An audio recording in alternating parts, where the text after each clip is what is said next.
Living with my son, I found myself unexpectedly confronted by my mother-in-law with the blunt statement, "You need to leave." Surprised and hurt by her cold words, I reflected on my efforts to treat her well and ensure her comfort. However, it dawned on me that despite my intentions, there were instances when she treated me poorly, fostering a growing resentment within me. In that moment, I unexpectedly found myself expressing, "I'll gladly leave." Although it wasn't my initial intention, I realized it might be an accurate reflection of my true feelings. With my husband away on a business trip, the only one facing consequences if I left would be my mother-in-law. I couldn't help but ponder on the fact that the luxurious city life she enjoyed was made possible by my efforts. These thoughts led me to a decision. I chose to leave the house. Allow me to introduce myself. I'm Catherine, turning 38 this year. Married for a decade, my husband and I, both working professionals, once contemplated having children. However, medical challenges made natural conception nearly impossible. After careful consideration, we decided to forego fertility treatments and embrace a childless life together. Our family dynamics shifted when my father-in-law fell ill and eventually passed away. Faced with ailing knees, my mother-in-law struggled to live alone in the family home. The idea of hiring a caregiver crossed our minds, but for safety reasons, we concluded it was best for her to live with us. During the planning of our new house, we incorporated features with her comfort in mind, including a ground floor room equipped with a small bathroom, kitchen, and toilet. Despite exceeding our budget, we believed it was the right decision, showcasing our consideration and kindness towards my mother-in-law's needs. It appeared that my mother-in-law didn't share the same perspective. I started noticing a shift in her behavior ever since she began living with us. While I had never harbored any negative impressions of her in the past, her recent actions had taken a more aggressive turn. What struck me was that her aggression heightened notably when my husband was away. Given his career in sales, my husband had started traveling abroad more frequently, with week-long trips becoming the norm. On one such occasion, after bidding him farewell for his international business trip, I was preparing for work when I heard my mother-in-law's loud demand from downstairs, "Hey, come down here right now." Curious about the urgency, I hurried to the first floor, only to find everything seemingly normal. She was casually sitting in the living room watching TV. I expected an emergency, but it turned out she just wanted me to make her breakfast, something she had never requested before. Both my husband and I have full-time jobs, and she had always managed her own meals. Puzzled, I asked if she wasn't feeling well, suggesting she see a doctor.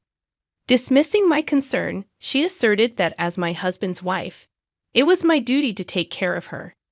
She went on to mention other households where the wife, like me, prepares 3 meals a day, seemingly oblivious to the fact that those situations involve homemakers. Trying to convey our work commitments, I explained the impossibility of preparing breakfast and midday meals. However, she simply turned up the TV volume in frustration, indicating she wasn't interested in hearing my perspective. Realizing the futility of the conversation, I chose to remain silent that day. Upon returning home after work, I found my mother-in-law waiting for dinner. In an effort to bridge the gap, I had prepared lasagna, a dish she loves. But she was dismissive, exclaiming, "What's this? It's way too salty." She promptly threw all the prepared food into the trash. Following that incident, my mother-in-law's demeanor took a sharp turn, becoming increasingly domineering. She incessantly picked on me, nitpicking every action.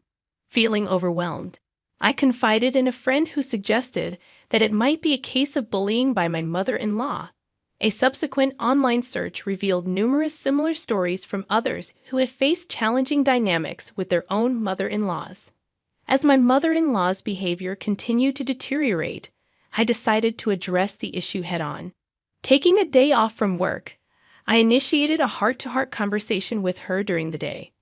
I calmly asked, "Why have you suddenly become so hostile? We've always lived in harmony. If I've done something wrong, let me know.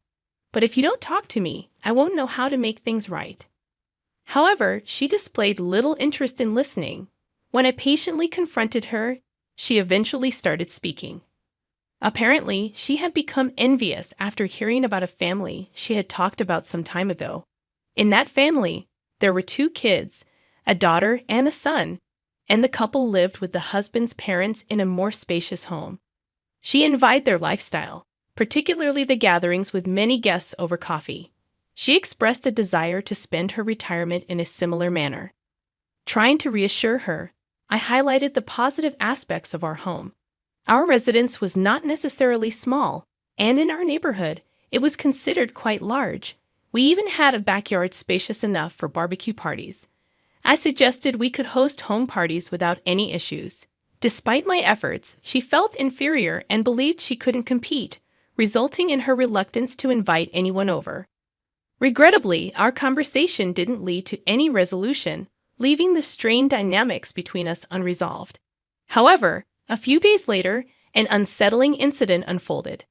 As I was leaving for work, I noticed a lady from across the street staring at me. Moreover, I observed people whispering and glancing my way. Puzzled, I checked my attire and makeup, finding nothing amiss. The reason for the whispers became clear that evening on my way home from work. A neighbor approached me and said, "Hey, I've heard some rumors. You know, violence ain't right." Taken aback, I delved deeper into the matter.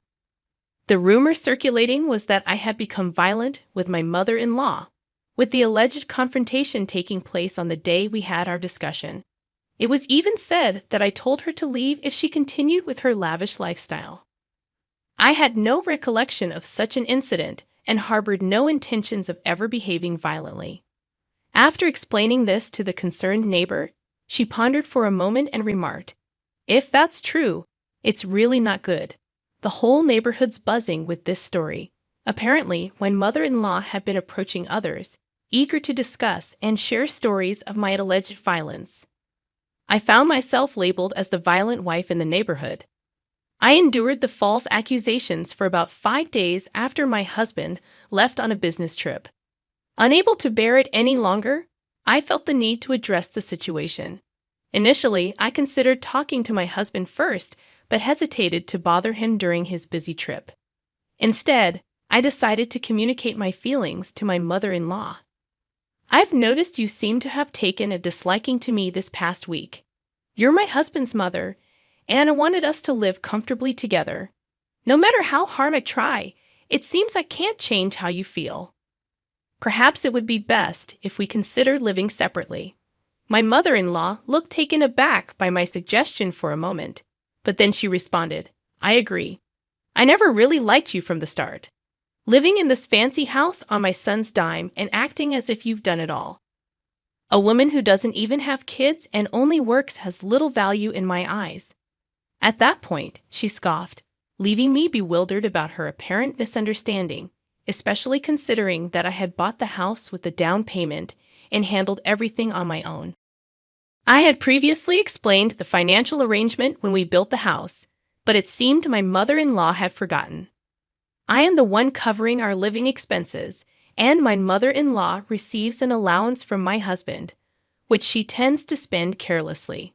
However, that allowance ultimately comes from my salary. Despite my husband's hard work, his income is not as substantial as anticipated, and he earns less than I do. Our agreement was to use my income to cover our living expenses and save whatever my husband earned for our future.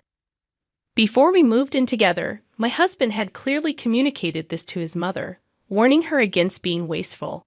However, since my husband left on his business trip, my mother-in-law had been indulging in watching TV infomercials daily and making frequent phone calls. It seemed she had likely ordered something. Amidst these thoughts, she bluntly declared, "I'm going to live here with my son. You should leave. I'll discuss the rest with my son. If he wants, you might even consider a divorce, so be prepared for that." At that moment, I realized arguing was futile. In resignation, I agreed, "I'll gladly leave." I swiftly packed my largest suitcase, carrying everything I could manage, and decided to depart from the house. Before leaving, I glanced at my mother-in-law, who was smirking at me. She laughed aloud and commented, "Oh, leaving so soon. That's not too bad of you. Maybe you could be a bit more charming." I couldn't recall doing anything to upset her to this extent. I had always provided her with rides when needed and made an effort to spend time with her to alleviate any loneliness.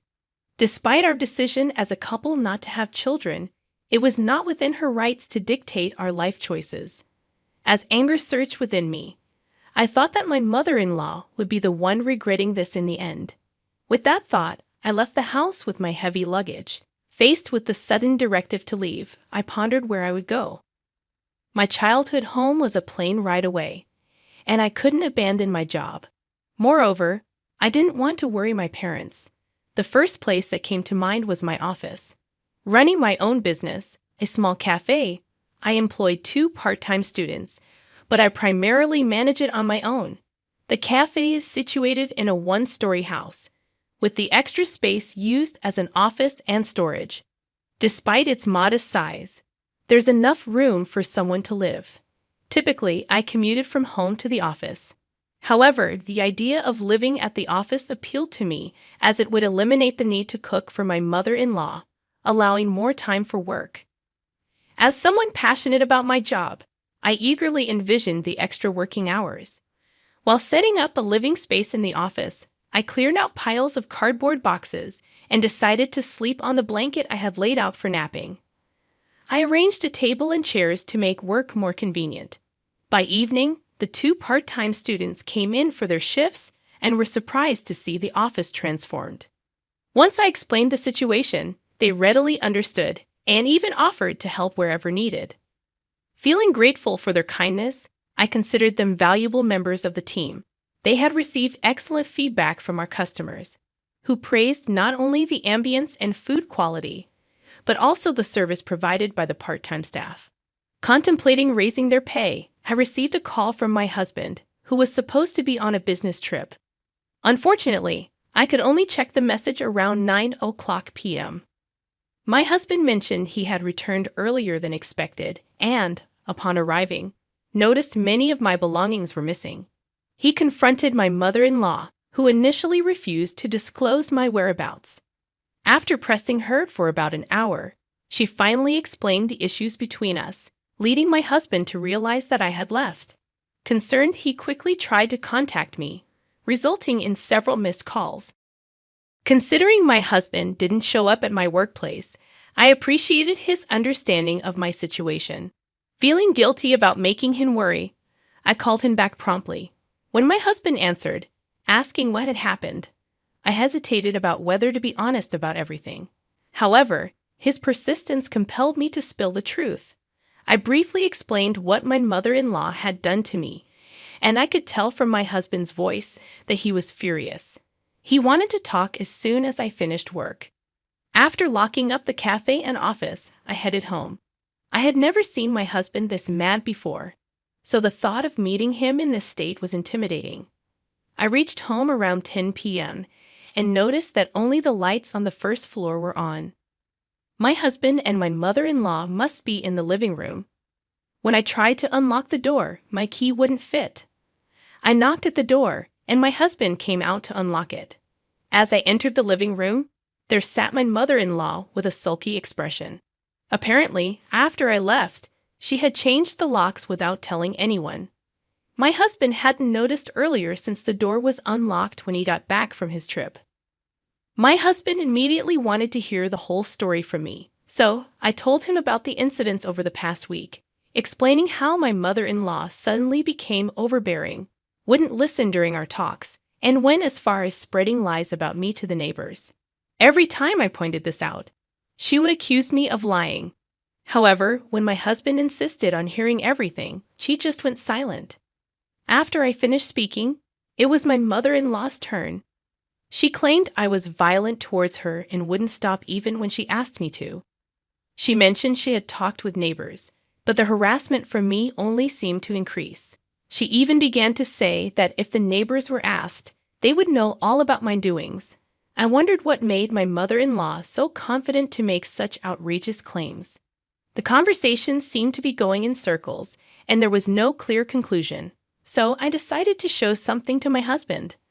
I had been collecting video and audio footage, and with just a few taps on my smartphone, I could record instantly. Over the past week, I had recorded every time my mother-in-law made snide remarks.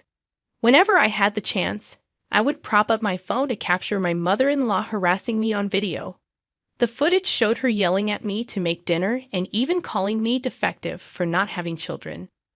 Children seeing this, my husband was furious, his face turning bright red.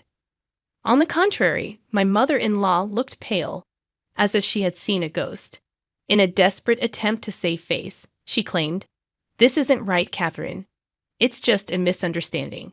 It seems like I'm the bad one, but that's because you cut out the parts where you were being mean. In reality, you've done much worse to me." However, my husband, who had experience with video editing, wasn't convinced. If the video had been edited unnaturally, he would have noticed right away. It seemed like my husband completely trusted me, just as I hoped. He began considering living separately from my mother-in-law. Despite her vehement objections, my husband seemed firm in his decision. During this period, I decided to stay at the office. We discussed the possibility of living separately and how to proceed. Eventually, a conclusion was reached. We were going to send my mother-in-law to a nursing home. Although we had been against this idea before we moved in together, it seemed like a secure environment where she'd be looked after 24/7. However, my mother-in-law had always expressed her reluctance to go into a facility, thinking it would be incredibly stressful for her. My husband revealed he had been considering this option for a while. With my mother-in-law's bad knee and both of us working, we couldn't provide her with the attention she needed. He believed that the only way to ensure her safety was for her to be in a facility. Despite her pleas not to be put in a facility, my husband stood firm. While my husband doesn't show it much, he truly adores me, starting from his relentless pursuit during our dating days to putting me first in our marriage. I anticipated that he would take my side over my mother-in-law's. My mother-in-law, apparently oblivious to this, assumed my husband would be on her side. When she learned about her placement in a facility, she quickly apologized to me. However, my husband remained upset and didn't listen to anything my mother-in-law said. Throughout all this, I focused on running my cafe. Initially open only for lunch, I expanded to serving breakfast and offering evening alcohol. To my surprise, the number of customers nearly doubled, and I inadvertently shared the news with my mother-in-law, thanking her for the opportunity. However, it came off as sarcasm, and she didn't seem pleased. In the end, we chose the closest senior facility for my mother-in-law, despite its higher cost. It was known for its excellent services. Despite past tensions, I never wished ill on my mother-in-law. I'm thankful for her role in raising my husband. Forced into the facility, I heard she caused a lot of trouble, having disputes with other residents over minor issues like making eye contact or speaking too loudly whenever I visited. Fortunately, it never reached a point where they had to kick my mother-in-law out of the facility. But they ended up isolating her from the others. The staff kept me updated about her situation. Initially, she was quite spirited, but about 6 months into her stay, I was informed that she seemed to lose her energy, possibly feeling lonely without much interaction. Recently, with the help of the staff, I received a report that she's now able to converse well with other residents. However, it appears that her nature hasn't changed, and due to her bad attitude, she was eventually evicted from the facility. Although she moved to another facility, she ended up isolated, and her loneliness seemed to intensify, possibly leading to dementia. It's a bit sad that she had to be separated from her son, my husband. However, if it ensures everyone's peace, it might be for the best. Now, I live in Europe with my husband. He had been traveling abroad more frequently for work, and recently he mentioned he wouldn't be able to return home for about a month. Then he suggested he'd like to take me abroad with him. Although I ran a cafe and initially thought I couldn't possibly leave, 2 of my student workers were graduating. So I decided to close the cafe and follow my husband. I dreamed of running a restaurant abroad and set off for Europe. At first, the language barrier was tough, and I mostly stayed home. However, after making friends in the neighborhood, My perspective changed. A friend got me a job at the local grocery store, and gradually, I was able to communicate better. Eventually, I decided to open a small cafe in a corner of the town. We had a house back in Oregon that was still being mortgaged. We contemplated whether to sell it or not, but due to some false rumors in the neighborhood, we sold it to fund the new cafe. Thanks to the many acquaintances I'd made, a lot of people visited on the opening day. It was also promoted on social media as a homey cave run by an American, and some customers even came all the way from the US. The reason I started the cafe was that I managed to get permanent residency in Europe. My husband's company proposed relocating him to their branch in Europe, so we ended up settling there. He eventually quit that job, but in his new job, he seems to be really shining and is now earning about the same as I am. Now that we've settled down in Europe, with both of us working, it's challenging to figure out where to use our money. To our surprise, we found out we were expecting, despite being told that natural conception would be difficult. It feels like a gift from above. Raising a child will be challenging, but I believe my husband and I will manage. We can't wait to meet our baby, even though the due date is a way off. The town I live in is filled with friendly folks, and when I shared the news of my pregnancy, everyone was genuinely thrilled for me. I believe that in this environment, our child will surely have a happy life.